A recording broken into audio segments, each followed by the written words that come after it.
서울 북쪽 끝, 이제는 지도에서도 잘 보이지 않는 작은 골목. 다닥다닥 붙은 양옥집 사이로 끼어든 오래된 상점 하나. 낡고 해진 간판에는 흐릿한 붓글씨로 이렇게 쓰여 있었다. 청운사진관. 간판은 이미 빛이 바래 철판 한쪽이 휘었고 유리창엔 먼지가 가득 껴 있었다. 아무도 찾지 않는 이 골목, 아무도 들여다보지 않던 이 가게 앞에 오늘 한 노인이 다시 섰다. 김진명, 올해 74. 카메라를 처음 손에 쥔 건 26. 사진 한 장이 인생을 바꾼다는 말에 매료돼 한 골목에 평생을 묻은 남자였다. 10년 전 카메라를 내려놓고 사진관 문을 닫았다. 그 후로 단 한 번도 문을 연 적이 없었다. 그랬던 그가 오늘 다시 문 앞에 섰다. 무겁고 녹슨 자물쇠를 풀며 진명은 조용히 혼잣말을 했다. 이젠 좀 정리도 해야지. 철컥 하고 자물쇠가 열리는 소리와 함께 셔터를 걷어올리는 소리. 차르륵. 그 익숙한 금소금이 골목 끝에 울렸다. 그 소리에 깜짝 놀란 참새 한 마리가 전신주 위에서 날아올랐다. 문을 열자마자 훅 끼쳐오는 먼지 냄새. 40년을 품었던 공간이 이제는 주인을 잊은 듯 조용히 앉아 있었다. 진명은 잠시 숨을 들이쉬었다. 그리고 가게 안으로 천천히 걸어 들어갔다. 안쪽은 그대로였다. 낡은 소파, 금이 간 타일 바닥, 벽면에는 오래된 가족 사진들이 바래버린 채 걸려 있었다. 그 가운데 유독 밝은 웃음을 띠고 있는 젊은 남자의 사진이 있었다. 흑백으로 찍힌 그 얼굴은 누가 봐도 진명이 가장 아꼈던 손님이었음을 알 수 있었다. 진명은 카운터 뒤 창고 문을 열었다. 안에는 먼지 쌓인 카메라와 필름 상자들이 가득했다. 그는 천천히 박스를 꺼내어 닫기 시작했다. 이놈들 아직도 다 있었네. 그러다 한 상자에 적힌 글귀가 눈에 들어왔다. 89.06 17 이동우 김순영 웨딩. 이동우. 진명이 중얼였다. 그 사람 참 오래됐지. 이름을 떠올리자 그의 기억 속에서 한 장면이 떠올랐다. 당시 동네에서 가장 유쾌했던 사내, 항상 웃으며 가게로 들어와 진명 형님 하며 인사를 건넸던 그 목소리. 이제는 없겠지. 시간이 그를 데려갔을 것이다. 진명은 그 상자를 카운터 위에 올려두고 창문을 활짝 열었다. 바람이 훅 하고 들어와 쌓였던 먼지를 일으켰다. 그 순간이었다. 문이 덜컥 열리더니 누군가 조심스레 고개를 들이밀었다. 저기요, 여기 사진관 혹시 다시 연 건가요? 낯선 청년이었다. 20살 중반쯤 되어 보이는 단정한 인상. 어깨에 맨 카메라 가방이 그가 사진에 관심이 있음을 말해주고 있었다. 진명은 눈을 찡그렸다. 응, 뭐 청소나 좀 하려고. 왜? 청년은 조심스럽게 다가와 물었다. 혹시 이동우 씨 사진 있으실까요? 그분이 제 할아버지세요. 진명은 눈을 동그랗게 떴다. 그리고 카운터 위 상자를 가리켰다. 이거 말이지. 청년은 놀란 표정으로 상자를 받아들었다. 진짜 남아있었네요.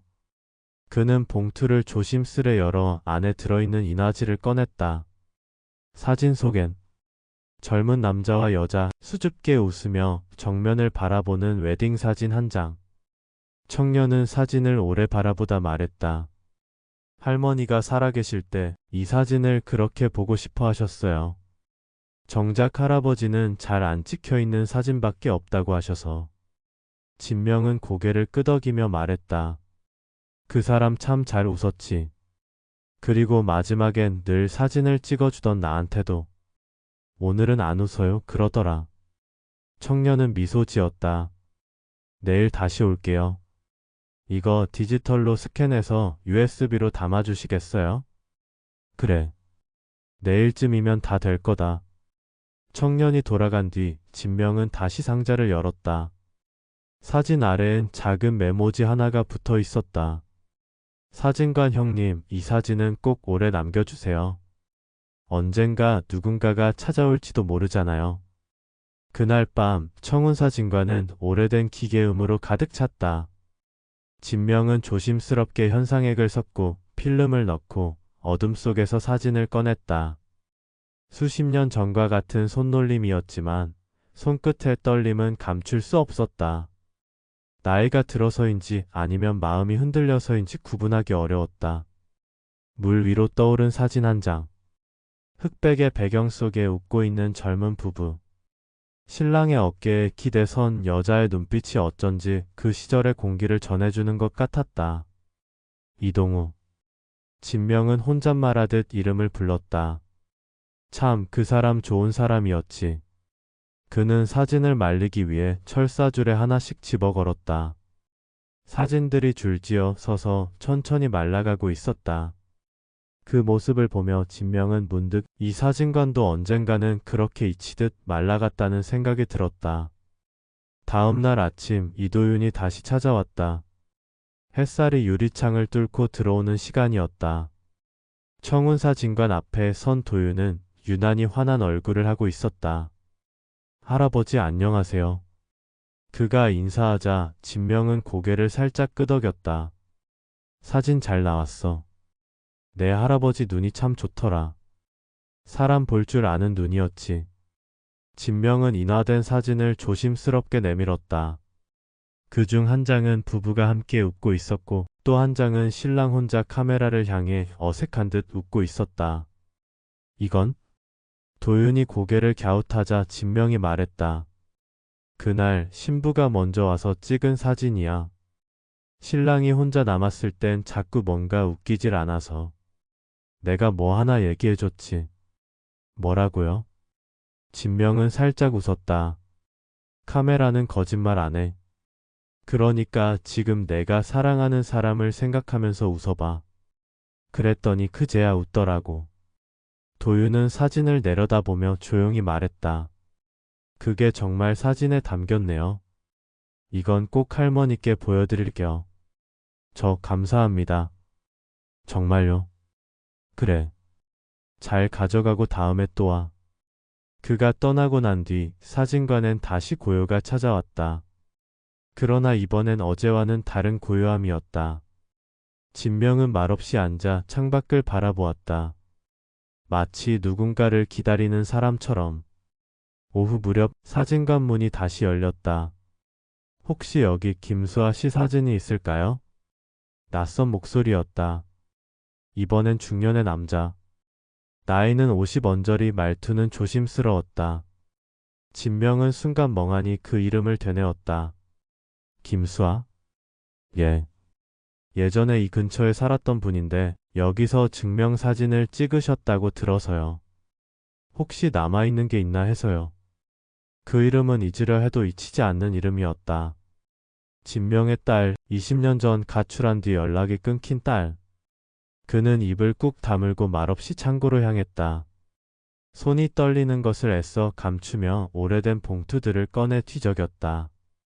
그리고 정말 있었다. 노랗게 바랜 봉투, 흑백 인화지 안에 담긴 한 여자의 얼굴. 어린 시절과는 달리 표정은 무표정에 가까웠다. 입꼬리는 내려가 있었고 눈동자는 어딘가 멀리 있었다. 이걸 찾으시는 건가요? 진명이 사진을 꺼내 보여주자 남자는 놀란 듯 고개를 끄덕였다. 맞아요. 이 얼굴이에요. 지금은 연락이 끊긴 지 오래인데 혹시 주소나 남긴 게 있나요? 진명은 사진을 내려다보며 천천히 고개를 저었다. 없어. 그 애는 그날 말도 없이 왔다가 말도 없이 갔어. 남자는 인사를 하고 돌아갔지만 사진은 그대로 진명의 손에 남았다. 그날 밤 그는 다시 사진을 들고 조명을 켰다. 수아가 떠나던 날을 떠올렸다. 말없이 방을 나서며 사진관 유리문에 마지막으로 남긴 손자국. 그 흔적도 이젠 지워졌을 것이다. 하지만 이 사진은 남아있었다. 진명은 그 사진을 벽에 걸었다. 기존의 가족 사진들 사이 정중앙 한 칸을 비워 걸었다. 그는 말했다. 돌아올 때까지 그 자리에 그대로 있을 거다. 수아야. 일주일이 지났다. 청운사진관의 유리문은 매일 아침 열리고 매일 밤 조용히 닫혔다. 김진명은 누구에게 알리지 않았지만 동네에선 이미 소문이 퍼져 있었다. 그 사진관 다시 열었대. 그 할아버지 아직 살아계셨구나.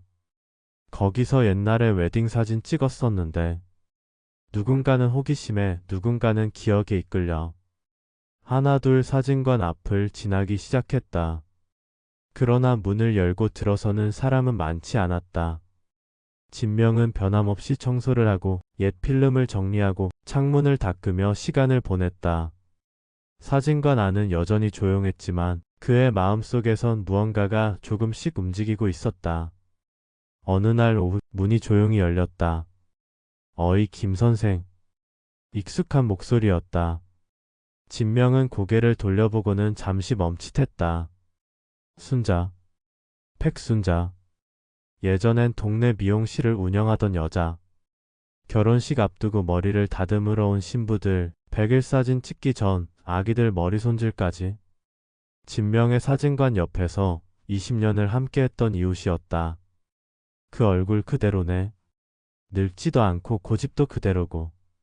순자는 익숙한 듯 소파에 털썩 앉았다. 내가 여긴 어떻게? 지나가다 봤지. 간판 보고 눈을 의심했어. 청운사진관이 다시 문을 연다니. 세상에 아직도 남은 게 있구나 싶더라고. 진명은 조용히 커피포트를 꺼냈다. 자판기 커피가 아닌 직접 끓여 마시던 방식. 순자는 찻잔을 받아들며 창밖을 바라봤다. 여기 예전엔 사람 참 많았지. 애들, 청춘들 시끌시끌했는데 요즘은 사진도 손으로 안 찍는다며.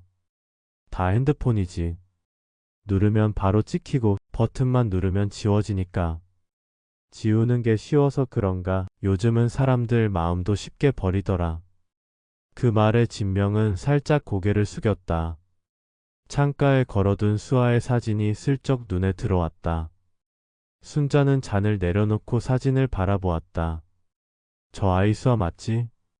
진명은 대답 대신 고개만 끄덕였다. 그 애는 널 참 많이 닮았어. 입 다문 표정도 눈꼬리도. 근데 그런 애가 왜 떠났을까? 그건 나도 몰라. 진명은 컵을 내려놓았다. 아니 어쩌면 내가 알면서도 모른 척한 걸 수도 있고. 순자는 한참을 조용히 있다가 가방에서 오래된 사진 한 장을 꺼냈다. 이거 내가 찍어준 거야. 남편이 병원 가기 전날 우리 둘이서 찍은 마지막 사진. 사진 속 두 사람은 중년의 부부였다. 남자는 깔끔한 정장, 여자는 단정한 머리. 두 사람의 손이 살짝 맞닿아 있었고 표정은 어딘가 쑥스러운 듯 따뜻했다. 그 사람 떠나고 이 사진 하나로 10년을 버텼어. 보는 날마다 울었고 보다가 웃기도 했고. 그녀는 사진을 조심스레 덮었다. 사진이 뭐 대수냐 했던 내가 이제는 이거 없으면 못 살아. 진명은 조용히 그 말을 들었다. 사진 한 장이 그 사람을 붙잡고 있었던 시간. 그 무게를 그는 누구보다 잘 알고 있었다. 순자가 돌아간 뒤 사진관은 다시 조용해졌다. 진명은 다시 필름 정리를 시작했다. 그러다 찾아가지 않은 사진이라 적힌 박스를 꺼냈다. 노란 포스트잇들이 붙어있는 봉투들. 대부분은 이름만 있고 연락처는 없었다. 그중 한 봉투에 눈이 멈췄다. 윤호성 인물 촬영. 윤호성 그 녀석 이름도 여기 있었네. 윤호성은 사진관에서 함께 일했던 조수였다. 카메라를 좋아했고 사람보다 기계를 더 잘 다뤘던 청년. 하지만 어느 날 갑자기 사라졌다. 서울 가서 사진작가로 성공할 겁니다. 그 말을 남기고 떠난 뒤 아무 소식 없었다. 진명은 봉투를 열었다. 그리고 흑백 사진 한 장을 꺼냈다. 사진 속에는 눈을 반쯤 감고 빛을 바라보는 젊은 남자의 얼굴이 담겨 있었다. 그 눈빛은 확신보단 어딘가 불안했고 미래보단 현재를 벗어나고 싶다는 간절함이 담겨 있었다. 그땐 몰랐지. 내가 그렇게 불안한 얼굴로 찍혔다는 걸. 사진을 걸어두던 순간 사진관 문이 다시 열렸다. 이번엔 그였다. 지금은 중년이 된 얼굴, 하지만 여전한 눈빛. 형님. 진명은 놀란 듯 바라보다 작게 말했다. 윤호성. 그 이름을 입에 담는 데엔 20년이 넘는 시간이 필요했다. 윤호성. 진명은 오랜만에 꺼내든 그 이름이 아직 입안에 남아있다는 게 스스로도 신기했다. 형님 저예요. 그때 카메라 들고 튄 놈. 진명은 입꼬리를 올리지도 눈살을 찌푸리지도 않았다. 그저 낯익은 표정을 지은 채 말했다. 너 아직 사진 찍고 있냐? 아니요. 이젠 카메라 쳐다보는 것도 어색합니다. 호성은 고개를 숙였다. 사진관 문이 열린 거 보고. 솔직히 믿기지 않았어요. 형님이 다시 문을 열 줄은. 처음엔 정리하려고 했지. 근데 문 열고 나니까 그냥 닫기엔 좀 아깝더라. 호성은 소파에 천천히 앉으며 주변을 둘러봤다. 그는 그 시절의 자신처럼 눈을 굴리며 어떤 장비가 남았고 무엇이 바뀌었는지를 조용히 후었다. 이 컨트롤러 아직 있네요. 이거 고장났다고 제가 욕바가지로 먹었던 거 기억나요? 기억나지. 그리고 너 고친 다음에 내가 제일 먼저 이 기계로 사진 뽑았지. 둘 사이에 조용한 웃음이 흘렀다. 그땐 내가 이 사진관을 물려받을 줄 알았어요. 호성이 조심스럽게 말했다. 형님이 한마디만 해주셨으면 기다릴 걸 그랬나 싶기도 했고. 그래서 떠났냐? 진명의 말은 짧았지만 무거웠다. 호성은 잠시 말이 없었다. 그리고 천천히 고개를 끄덕였다. 네. 그때는 제가 뭘 지키는지도 모르고 그냥 어디든 가고 싶었어요. 그리고 어디든 갔냐? 예. 정말로 아무 데나 갔죠. 결국 돌아온 데가 여기고요. 진명은 그를 말없이 바라보다가 조용히 한 봉투를 꺼내 그 앞에 놓았다. 내가 떠나던 날 찍었던 거다. 호성은 봉투를 열어 그 안에 들어있는 흑백 사진을 꺼냈다. 사진 속의 그는 지금보다 훨씬 말랐고 불안한 눈빛으로 카메라 렌즈를 바라보고 있었다. 이 표정이 참 낯설진 않네요. 호성은 작게 웃었다. 그날 저는 자신 있는 척 하려고 했는데 딱 걸렸었네요. 사진은 다 보인다. 진명의 목소리는 여전히 담담했다. 눈빛, 손끝, 자세, 그날 그 사람의 마음이 어떻게 생겼는지. 호성은 고개를 끄덕였다. 그래서 전 아직도 사진이 무섭습니다. 그날 밤 호성은 사진관에 남아 청소를 도왔다. 벽을 닦고 오래된 장비에 기름칠을 하고 낡은 의자 밑에서 떨어진 필름 봉투를 주워왔다. 형님, 이거 이름도 없어요. 호성이 말하자 진명이 고개를 돌려받았다. 오래된 봉투엔 단지 펜으로 4월 3일이라고만 쓰여 있었다. 봉투를 열어 사진을 꺼낸 순간 진명의 손이 멈췄다. 사진 속 인물은 작고 마른 체구의 단발머리, 어딘가 낯익은 눈빛과 자세. 이 아이. 그는 낮게 중얼였다. 호성이 물었다. 누굽니까? 내 손녀일지도 몰라. 그 순간 두 사람 사이의 공기가 달라졌다. 호성은 더 묻지 않았고 진명은 더 설명하지 않았다. 단지 사진 한 장을 조용히 바라보며 누군가를 기다리는 마음만이 사진관 안을 가득 채우고 있었다. 그날 밤 진명은 사진을 조심스럽게 유리액자에 끼워 사진관 입구 한켠에 세워두었다. 액자 아래엔 작은 손글씨로 이름도 날짜도 없이 이렇게 써두었다. 기다리는 중입니다. 그날 아침 진명은 유리문에 종이 한 장을 붙였다. 현상 가능, 증명사진 가능, 옛 필름 확인 가능. 누가 볼 땐 단순한 알림이었지만 그에겐 40년 묵은 다짐을 내건 문장이었다. 커튼 사이로 햇빛이 길게 들어왔다. 사진관 안은 어제보다 정리가 되어 있었고 탁자 위에는 윤호성이 손본 인화기와 깨끗이 닦인 카메라들이 조용히 제자리를 지키고 있었다. 진명은 그 가운데 작은 액자 하나를 유리장 위에 세워두었다. 어제 발견한 단발머리 소녀의 사진. 이름도 사연도 알 수 없지만 그의 기억 속에 오래전 떠난 딸 수아와 너무도 닮은 얼굴이었다. 정오쯤 사진관 문이 다시 열렸다.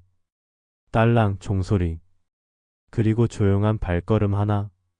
저기요. 낯선 목소리. 하지만 어디선가 들은 듯한 울림. 진명이 고개를 들었을 때 문 앞에 서 있는 건 17쯤 되어 보이는 여학생이었다.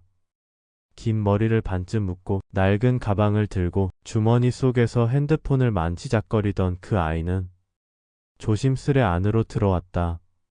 사진 현상 맡길 수 있나요? 진명은 무표정한 얼굴로 고개를 끄덕였다. 필름 있니? 네. 디지털인데 필름 카메라로 찍은 거라. 학교 과제거든요. 그녀는 조심스레 필름을 꺼내 건넸다. 진명은 그것을 받아들고 익숙한 손길로 확인했다. 감도 괜찮네. 내일쯤 오면 될 거야. 소녀는 한숨을 쉬듯 말했다. 휴, 감사합니다. 요즘 이런데 진짜 없더라고요. 진명은 가만히 그녀를 바라봤다. 말투도 눈매도 심지어 사진을 맡기는 방식까지 수아와 닮았다. 이름은? 그가 물었다. 저요? 김혜린이요. 손끝이 멈췄다. 김, 예, 린. 그는 묻지 않았다. 말도 감정도 꾹 눌렀다. 그저 고개를 끄덕이며 다시 말했다. 내일 오후쯤 오렴. 사진은 잘 나올 거야. 예린이 돌아간 뒤 진명은 서랍을 열고 묵은 수첩 하나를 꺼냈다. 김수아 주민번호 뒷자리 없음. 1998년 이후 행방불명. 그 옆에 새로운 이름 하나를 적었다. 김혜린 고등학생 사진관 방문 수아와 닮음. 그는 수첩을 덮고 한참을 멍하니 앉아 있었다. 세상은 변했고 사람도 바뀌었다. 하지만 핏줄은 거짓말을 하지 않는다. 그 소녀는 틀림없이 수아의 아이였다. 사진관 문이 다시 열렸다. 이번엔 윤호성이 들어왔다. 형님, 방금 지나가던 여학생 봤어요. 혹시? 응. 진명은 고개를 끄덕였다. 이름이 예린이란다. 김혜린. 호성은 한 박자 늦게 반응했다. 그럼 그 수아 씨? 그럴지도 모르지. 확신은 없어. 하지만 닮았어. 사진 찍는 자세, 말투, 눈매. 그리고 이름. 진명은 조용히 말했다. 그 아이가 여기까지 걸어 들어온 것만으로도 이미 반쯤은 운명이다. 다음 날 진명은 누구보다 먼저 가게 문을 열었다. 필름은 이미 현상기를 거쳐 깔끔하게 인화가 끝난 상태였다. 그중 몇 장은 학교 복도, 친구들, 그리고 바람에 흔들리는 나무를 찍은 사진들. 하지만 단 한 장, 유독 눈에 밟히는 사진이 있었다. 사진관 간판 앞에서 찍힌 셀카. 예린이 혼자 셀카봉 없이 카메라를 바닥에 두고 타이머로 찍은 것 같았다. 사진 속 그녀는 청운사진관 간판 앞에서 작은 미소를 짓고 있었다. 진명은 그 사진을 조심스레 뽑아 별도로 봉투에 넣었다. 그 순간 사진관 유리문이 조용히 열렸다. 저 왔어요.